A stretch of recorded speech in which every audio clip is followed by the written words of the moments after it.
Hello and welcome back to another exciting developer diary video for Magical Fairy Drop, my current PC and Atari 5200 game project. So recently I've made some progress on the whole concept of player attacks, which was actually very difficult to do. This isn't going to look like much when I show it, but trust me, it took a lot to make this work the way it does. So I'm going to go ahead and first I'm going to demonstrate this on the PC side.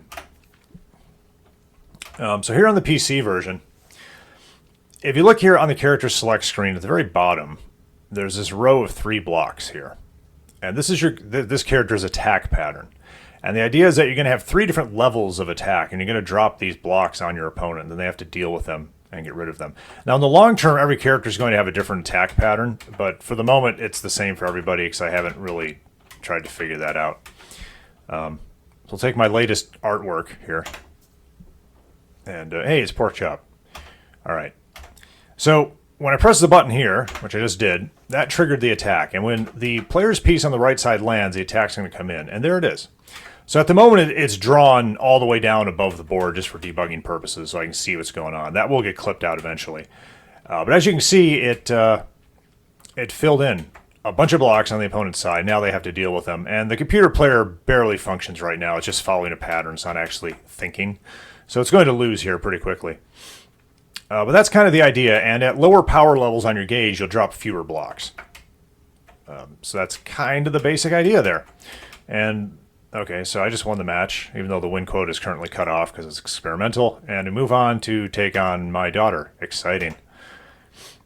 But anyway, so that's about where the whole concept is. I'll fire another one off. Here we go. Yeah, so the blocks drop in. Right now they're also very slow just for debugging purposes. They will be much faster in the real game. But that's kind of the thing we got going on. So let's go ahead and quit from here. And now we'll bounce over here to the Atari 5200 side, where we also have the new artwork. So same deal here. Ooh, get to fight myself. So I've gone ahead and pushed the attack button, and once the player 2's block has settled, the attack will come in. And here it comes. And again, dropping very slowly for debugging purposes. But you can see it's the same thing. It's the same concept. And this was very, very hard. I had to rewrite a significant chunk of the board processing on the 5200 side because I hadn't planned for this at the time because I hadn't really figured it out yet. And when it came time to do this, it exposed a lot of problems with the way I was handling falling blocks on the Atari side, and I ended up rewriting that entire thing. But it's done now, and it appears to be working. And I don't know if I've ever shown this before. It will actually progress to the next fight after the CPU player that doesn't really think loses this fight, which should happen very soon here. There it is. So it will actually move on to the next one in the schedule. But that's that.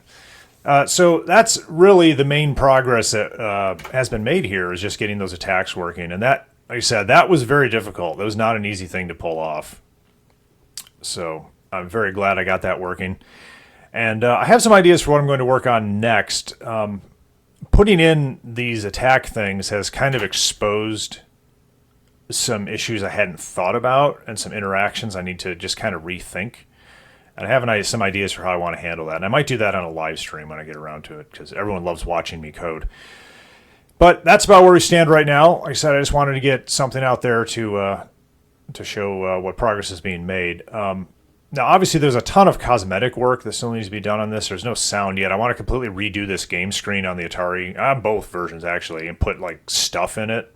Because I plan to have some visual representation of the characters themselves on the screen. I haven't figured out exactly what form that's going to take, but there's definitely going to be something. And this whole tile set is temporary, so I'm going to redo all of it at some point. But the important part right now is to get the game logic working. Then we'll worry about making it pretty. But yeah, it's coming along. We're getting somewhere, making progress. And we'll continue to do so. So until the next video, that'll do it.